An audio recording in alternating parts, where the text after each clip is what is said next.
All right, we're in 11 honors lit, and Lillian just answered the first question. We're looking at the review sheet, the topics, and she mentioned that Frankenstein and that is Victor Frankenstein and his monster are both start out well and end poorly. That they're both happy. Even the monster says he had the capacity to enjoy life and be kind and everything, but then it turned against him. Yes. They're both alone in the end. Yes, that's a really good point, important point. They both have nobody. Remember, the monster or the creature tries to make him just like him. It's odd, isn't it?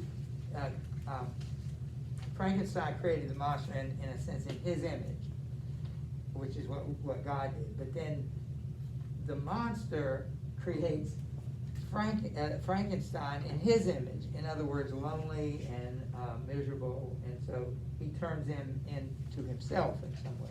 Yeah. They both go against their creator. Say that again. They both go against their creator, like Satan goes against God. Very good. Did you hear that? They both rebel against their creator, although the monster is really seeking, but he eventually, he's killing Frankenstein's family and her trying to hurt him. Very good. All those are good.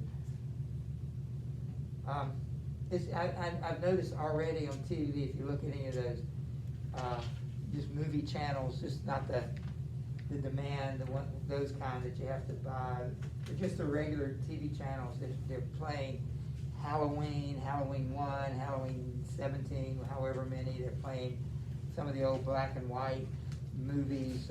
I haven't seen Frankenstein yet, but it's just, even the idea of Halloween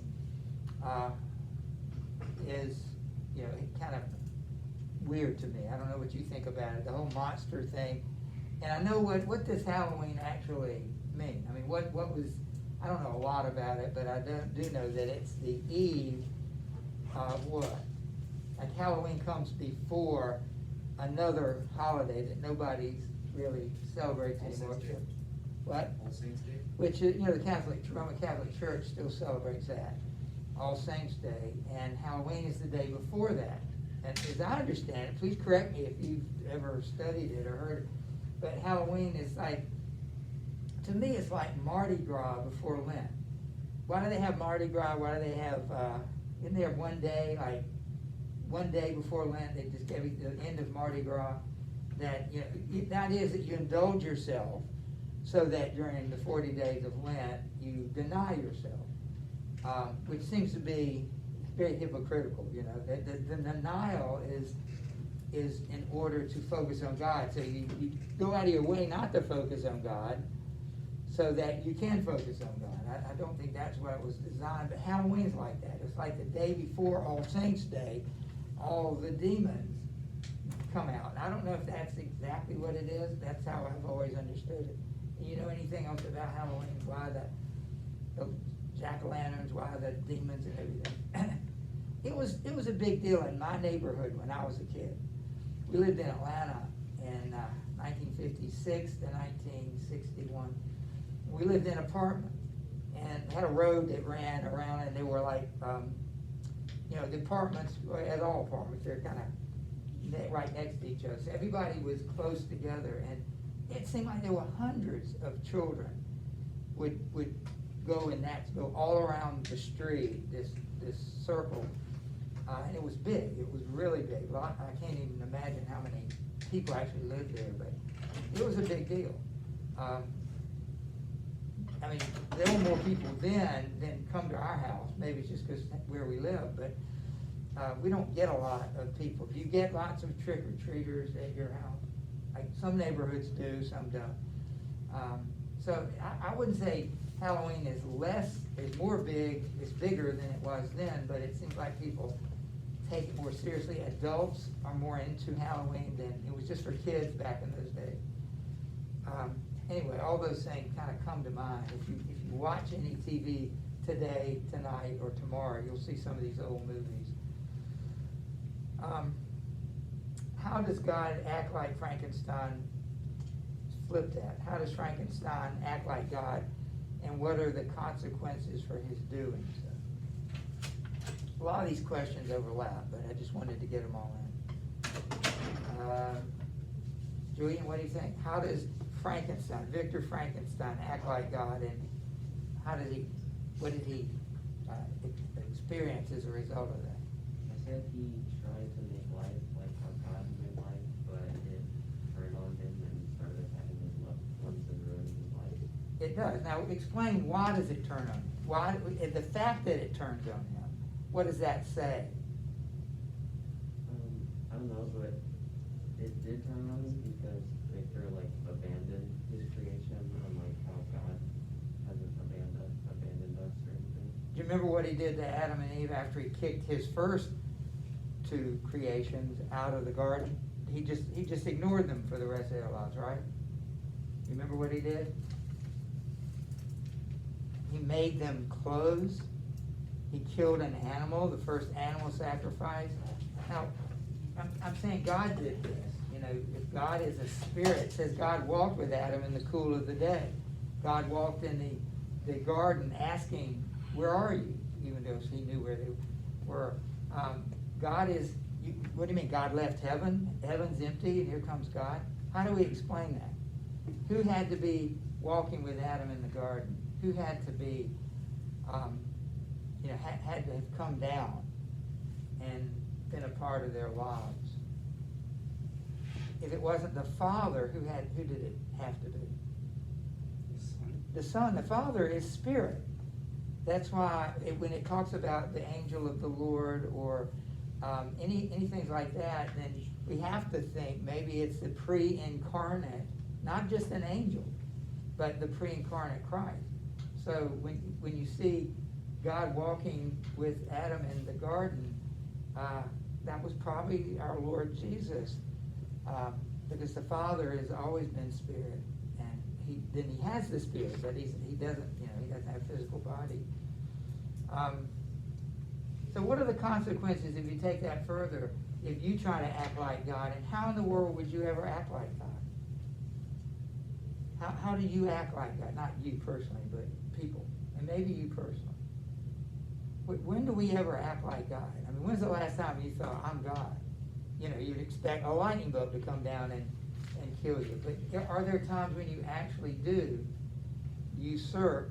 take God's role? Is there any time, and how do we do that?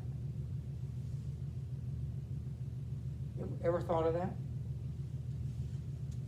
Do you think sin is an example of that?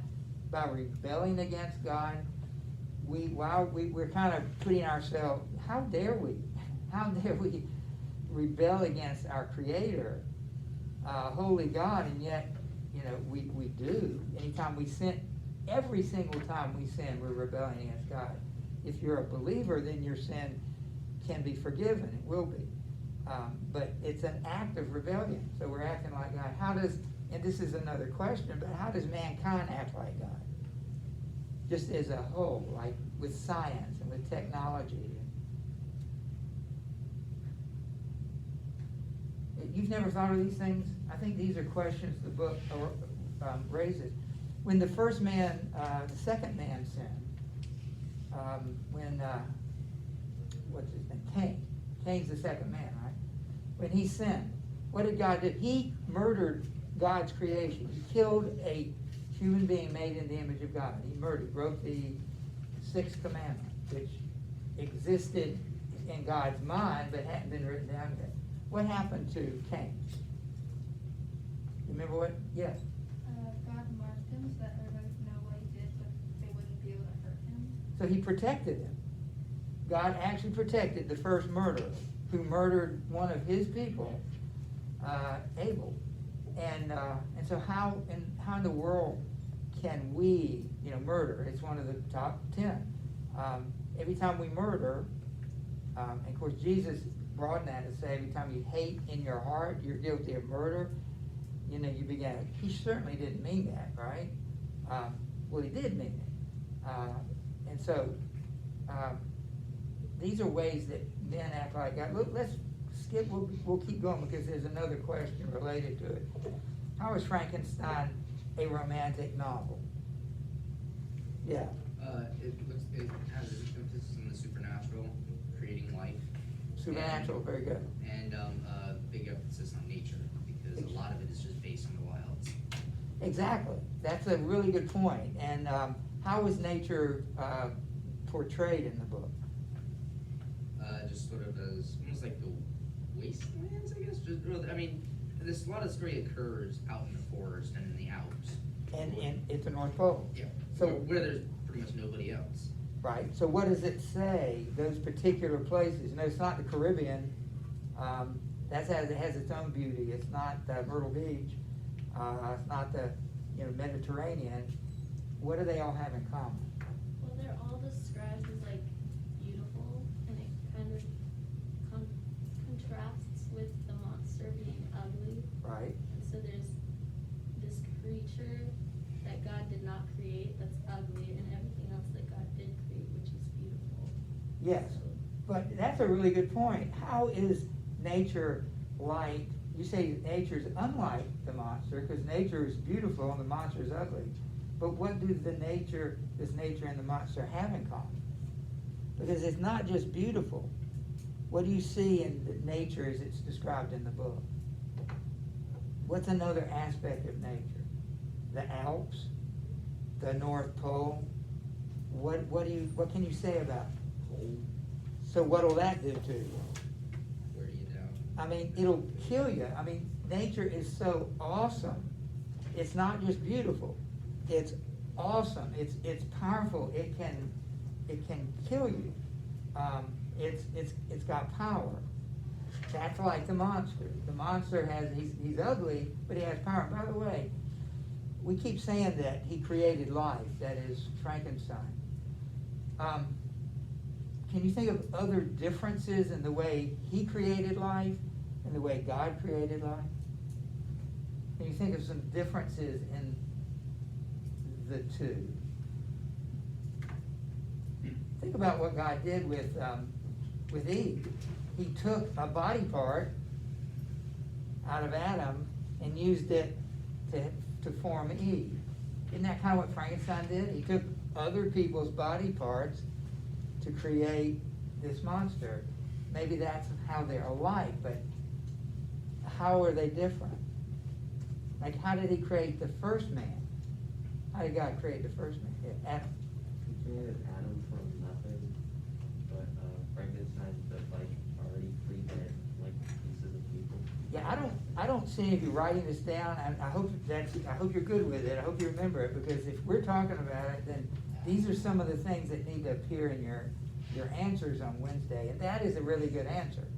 That's perceptive of you. God created from nothing. That's the way the Bible says it. It's a fancy Greek word, I guess. Ex nihilo, out of nothing. God didn't have anything before he created it.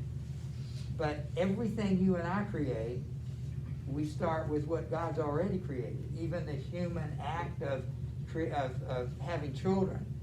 I know God blessed that child with a soul. We didn't do it on our own. But that's not the same as what God did. He started with nothing and created something. Yeah. How long are the answers supposed to be? It depends on what kind of question it is. Okay. I mean, it depends on if it's just a short answer, then you got short answer. If it's a paragraph or essay, yeah. He also created Frankenstein using parts of God's creation. That's the point, exactly. He didn't create out of nothing, Franklin. He had to use what God already made, and he had to use dead parts of what God already made. And he somehow gave it life. But where did the soul come from? I've seen one zombie movie in my life, and it scared me to death. It was the original black and white Night of the Living Dead, and I saw it on a Friday night. I think I've told you this before. Friday night in Chapel Hill, as we sat in front of the Carolina football team, who had a game the next day. And for the first half of the movie, they were laughing at it, making fun of it. Second half of the movie, they were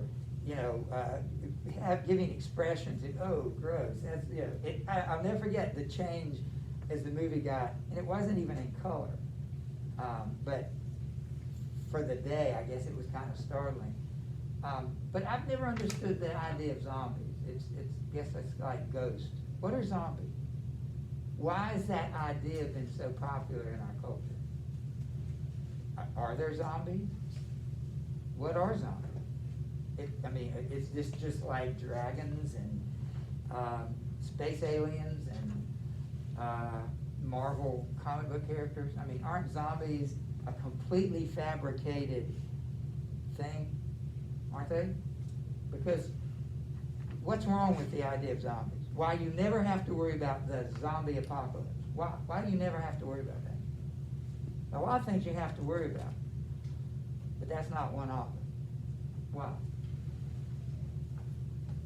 Do you know why? But why are there no zombies in real life? You don't know the answer? Yeah, Lily. Is it, this might be wrong, but is it maybe because God breathed life into Adam, and so in order to make something come to life, God has to breathe life into it? Of course, that's a really good answer. What happens on the other end? What happens when you die? Soul leaves you. What? Soul leaves you. Okay, your soul leaves you, what happens to the body? Do you get a second chance? Like, are zombies getting a second chance? It's not possible. They all come to life, kind of like Frankenstein. Frankenstein's a zombie, the first zombie. If you think about it, except he's well-read, articulate, fast as lightning, but he's really a zombie because how could he have a soul? All the body parts, the soul left. Every single person who has a body part that made up him, the soul is in heaven. And so if he's soulless, doesn't sound soulless because he's pretty smart, but people cannot come back from the dead. Now, Jesus himself healed a few, brought them back. Elijah brought somebody back. Elisha brought somebody back. But once you die, that's it. That's also in the Bible. It is prescribed that man die once and after the judgment. So that's why I don't worry about ghosts. If they're anything to ghosts, I think it would be a demon, which are a real thing. But people don't get a second chance. People don't get to come back as a ghost or a zombie. I guess I'm the only one who's thought of these things in relation to this book. But these are differences and similarities, which is what we're talking about, between Frankenstein and all these other ideas. In fact, I might put that in the test as make a case that Frankenstein is a zombie. We didn't talk a lot about the next one, but how do appearances play a role in the book? So what would you say? How would appearances, like just the way people look, not their character or their mind, but the way they look? I'd say it has a lot to do with what makes Frankenstein's monster so bitter, because he walks in, he'll walk into a home not really knowing what's going on, but people just see him and, They never give the guy a chance. It's like immediately, there he is, he's bad because of the way he looks. Yeah. One example of that would be like when that little girl drowned and he saved her and they all shot him because they thought he killed, he was the one that was drowned. Now, do you think is that reasonable?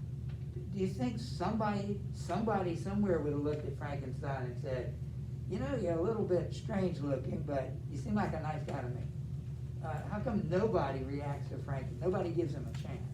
I think Walton kind of did that at the end of the book. He was willing to talk to Frankenstein. It's a good point. But I don't know about the rest of them. And he'd been anticipating. Well, he had sort of had a heads up about it. Any other people? Yes. Frankenstein may appear crazy to people, but then he's actually telling the truth. Good point. I was thinking of Frankenstein. Yeah. The blind man, he talked to Frankenstein because he was blind, so he didn't know what he looked like. And it was only when Frankenstein started to touch him, I guess, that he would started getting. And those people came in Yeah. and reacted to him. Well, that's a really good point. I guess he's the only person, including Frankenstein himself, who did react badly because he simply couldn't see him. Well, anyway, and I think another thing about Frankenstein, he's really, really smart. Remember, Walton wanted to be his best friend. Walton, he's a grown man. Why does a grown man need a best friend? I mean, it seemed like childish to me, but Walton really wanted a best friend, and he found it in Frankenstein. Yeah. Yeah. Well, I was thinking this again. If we say it, then I would expect to hear it again in some way. Frankenstein doesn't look like a mad scientist, but maybe he does. But he's smart, he's cultured, he's got all the things to be a great guy, and yet look what he does. He creates this monster. Even Walton liked him for who he's well read, he's smart, and look what evil he created. Do you know anybody else in history who looked good, but they were actually very evil? Satan is a great example. He's an angel of light. They say most serial killers, their greatest attribute, besides their evil mind, is the fact they look so normal. I mean, they don't have horns coming out of their head or fire coming out of their nose. It'd be easy to spot the bad guys if they look like that, but the serial killers go on for 40 years killing people and nobody ever suspects them. He lived right here we went to church together. He taught Sunday school. I don't know if any of them ever did that. And there were 20 people buried under his house because looks are deceiving. All right. Do you feel, or do you think Mary Shelley intended the reader to have pity or hatred for the creature? And maybe that's a personal opinion. Walker, do you have hatred or do you have pity for the monster? I said I have both at the same time. Let me find it. Well, that's actually a good answer, but you need to explain how both are true. Yeah, which one? I don't know, it's the fifth one, I think. 1, 2, 3, 4. It doesn't have a number. Oh, yeah, it is the fifth one. I said both because his situation, he went through a lot of pain and suffering. However, he chooses to murder innocents, So what is that? Does that give you sympathy, or?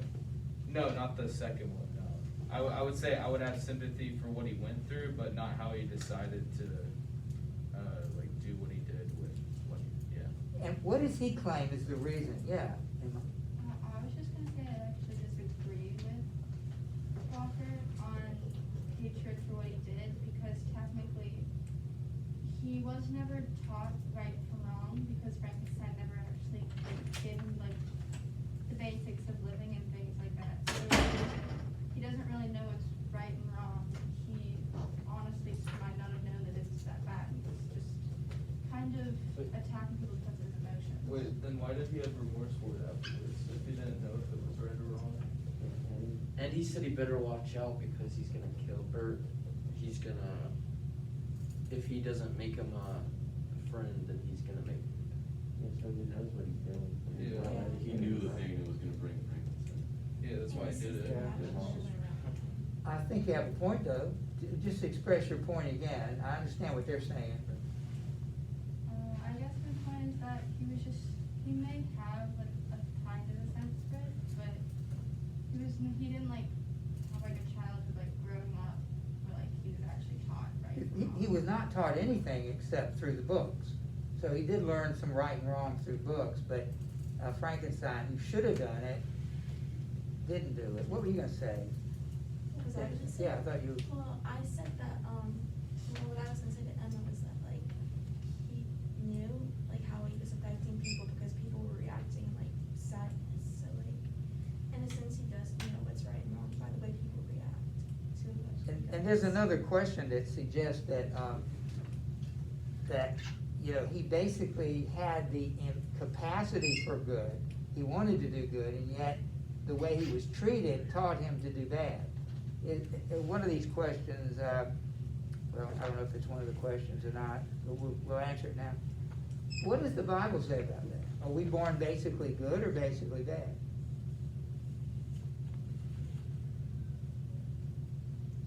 Yeah, he's a really good person. I mean, he really is a basically good person. You've heard people say that. He's a basically good person. And that's why we don't think he should go to hell, right? If people aren't believing, because they're really a pretty good person. I don't think God would send him to hell. I mean, I know he doesn't know Jesus, and he's not perfect, right? None of us are. You've heard this argument before. So for that reason, you know, God, he's a good guy, a loving guy. He doesn't send people like me to hell because, you know, I try to do, I don't succeed all the time. What does the Bible really say about that? I mean, it's a pretty important concept for the rest of your life as a believer, and just I think that's what he's basically good. He says, "I'm basically good. I wanted to have the capacity, but I had to be taught bad." I'd say the Bible is pretty clear. It's the opposite. We're born bad. We have to be taught good, except for the fact that God has put in us, if we're stamped with his image. It says in Romans 1, it says, when people look outside, remember we read this, you look outside, you see nature, you see what he made, all creation, you see the invisible qualities of God. And I think a part of that, you kind of know right and wrong. Not because because you're born with that capacity to know right or wrong. So when someone is judged and condemned to hell, no excuses. There's no excuse that will pass. And so I think the Bible says we are born basically bad, although we do have this inexhaustible ability to know that we're bad. You know, I'm pretty good. We really know that we're not. Again, are these questions you ever thought of? Because these are questions that I think you're going to have to deal with them sometime in your life. Let's go on. How is Frankenstein like Prometheus? And we already did. Remember, we discussed that? Unless you want to discuss it again, I think we've done it. The next one. Of the three narrators, we discussed that. I think somebody right over here answered it. I can't remember who it was. That of the three, which one did, I can't remember exactly what was said, but I think you said Frankenstein is the most, or Walton, which was it? What's your opinion? Yeah. I think it was Victor. Victor Frankenstein. What makes him the most reliable? I think because like it was his idea and he created it, so He knows everything. he knows everything. Yeah, he knows things Frankenstein, the monster doesn't know, and Walton doesn't until he tells him, yes. I think it's Walton, because he has no bias towards either of them. He's just hearing both of their stories. That's a good point. He had no previous Yeah. preconception. Let's see, Emma and then, okay. I think it's Walton or the creature because in other people's eyes, Frankenstein might seem crazy, but if the actual creature is telling you the story, like you would actually end up believing it. Okay, very good, yes. But didn't Frankenstein like hold some information back from Walton? Well, Like, yeah. about the creation and stuff? Yes, he knows more than we know. He knows more than Walton Yeah, he knows. has the most information on like the whole entire story. So that would make you trust him better. And he has that, what was the corroborating evidence? Remember, he had actually some letters. You remember who the letters were from? I think it was Felix, was it Safi? I think it was, because she was the one they wrote letters to each other. And then the next one, how is the creature similar from Adam in the Bible? I think we talked about that yesterday.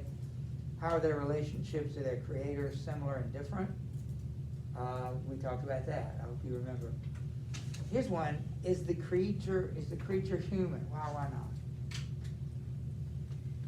Is a zombie the idea of a zombie? Is that human? Yeah, What is our definition of human? that'd be a good place to start. To answer the question, you'd have to give me your definition. Is this creature a human? What do you think? Well, bits of him obviously are, because he's made up of a bunch of different people. Right. Does that make him human? No, I think basically the qualifying or the denoting quality of the human is having a soul. Okay, I would And, agree. Yeah, having a soul, whereas he's just made of bits where the souls have left. So he doesn't really have a soul. He has a conscience, but not a soul. Yeah, very good. So you're saying he's not fully human anyway, yeah. It's okay if I go to the bathroom. What's the difference between humans and your pets at home? I mean, what makes humans and animals? Have you noticed a blurring of that distinction? You see it in commercials, you see just people that, you know, that maybe that distinction, you know, they're just as important as we are. I mean, killing an animal is pretty looked down on in this society. Remember, what was his name, Vic, the quarterback? You probably don't remember. Michael, you remember that story, or was that before your time? He was in a dog fighting ring, and I mean, everybody thought he was the worst man on earth. He actually got a second chance to play. He's a really good quarterback. But he was just a terrible person. And he was to do that. Killing animals is terrible. Which is worse, killing animals or killing humans? Which is worse? Some people have argued that we need to get rid of humans have argued that we need to get rid of humanity because we're ruining the earth, which really is like saying the earth is more important than we are. What's the biblical Christian worldview answer to any of those things? God will persevere. Say it again? God will persevere. Yeah, yes, but what about the earth, and what about animals? Do you ever see anybody kind of elevating the role of animals to, you know, almost equal to you? I mean, when's the last time, again, I always bring up the abortion issue, 1 million babies a year? What if 1 million dogs a year were killed? Or 1 million dogs in the womb were killed? I think there'd be more uproar about that than there is about the almost 1 million babies a year. To me, that's also very telling. That we've elevated animal status. And just finally, you know what the Bible would say about our relationship to nature, including animals? Like, what should that relationship be? You know anything the Bible would say about that? And the best place to go is the first couple of chapters of Genesis. If you know the creation story, you've answered that question. But what should our relationship to animals be? The Bible say anything about that? Yes, it does, yeah.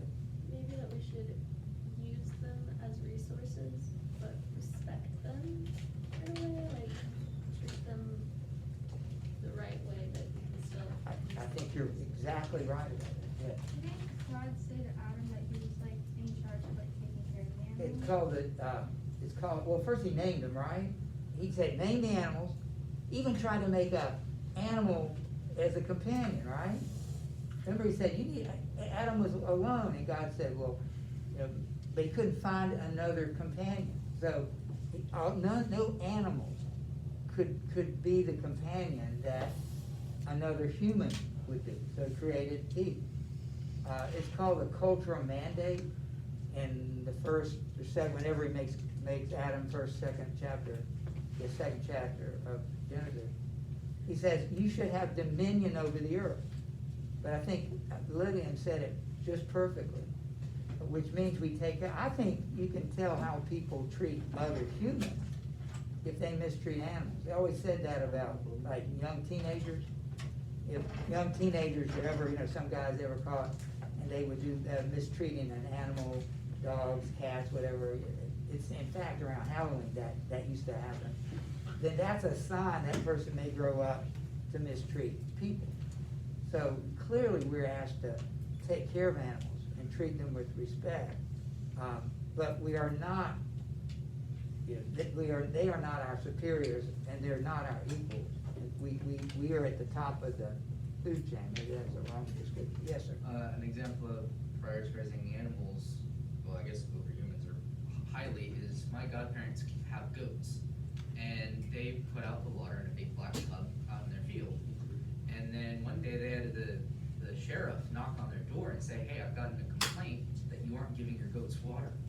Because some person had gone by and looked at the goats and were like, oh my gosh, they're not getting any water. But your parents showed them the black bucket full of water that was filled every day.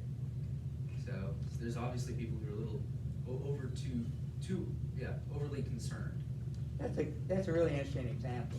I think we've all heard stories like that. You know, their antenna goes up when animals are involved, not so much when humans are involved. And I think that's our job.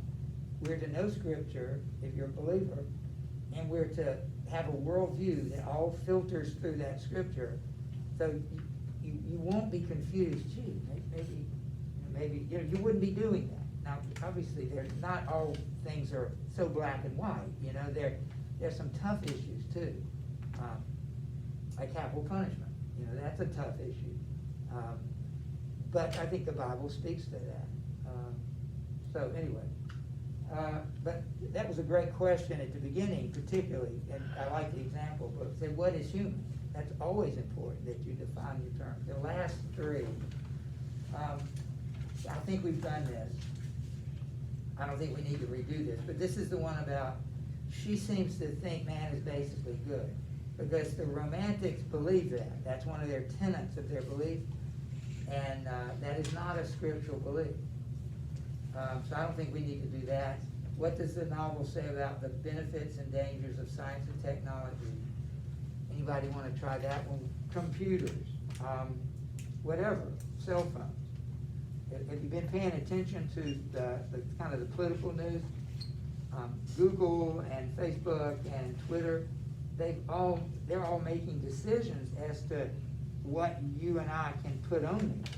And it's actually been a part of this political campaign, because there's some information out there that those three entities are banning or asking to be removed, some of that, which seems to go against the free speech. First Amendment.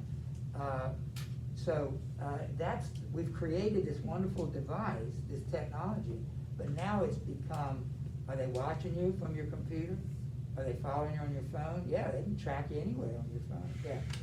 I have another example for that as well. With Twitter, like censoring people, there's a satiric,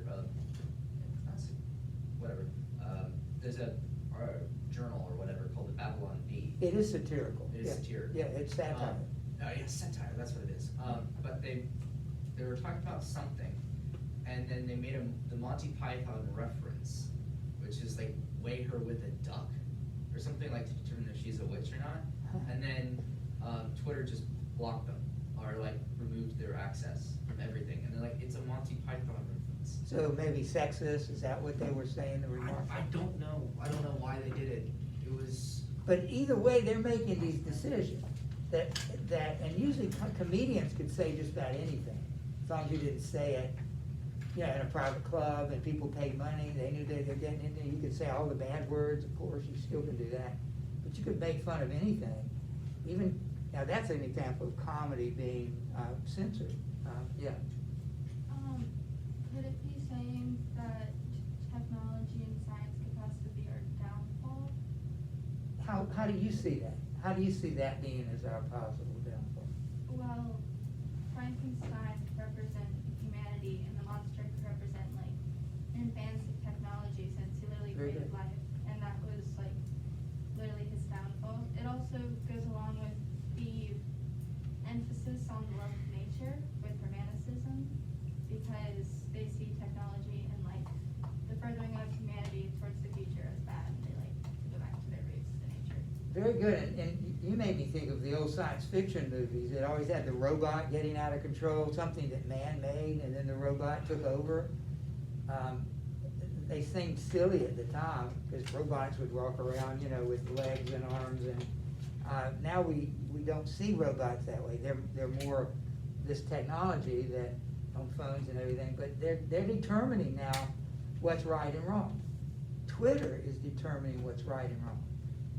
You cannot say, there is a law somewhere that you cannot go into a crowded movie theater and yell fire, because if you do that, there's gonna be people dying. Your words could cause people to die, because they're gonna try to get out and they'll trample over each other. But that is that is rare. That should be stopped. You shouldn't allow people to say it. But except for a few rare occasions, your words may hurt. If you use profanity, you'll get in trouble here if you call a teacher a bad name. But it's not against the law. It's against our school policies. You get when it becomes against the law, we're in trouble. So good discussion. We don't need to talk about it again unless on Monday you have questions, and Wednesday there'll be opportunities for you to write longer answers and then shorter. Plus, identify characters. And did you enjoy the book? I thought, especially during when the monster was telling his stories, that is completely different to all the Frankenstein that I've heard prior to that. Like, it's always this big, stiff monster. Yeah. But Yeah, it's this witty, nimble, super fast. I mean, just slightly larger than he is. Yeah, he's almost a superhuman. Yeah, He's not it's completely subhuman. different. Yeah. Very good. Wait, why was he superhuman? Um, I know it was part of the reason was they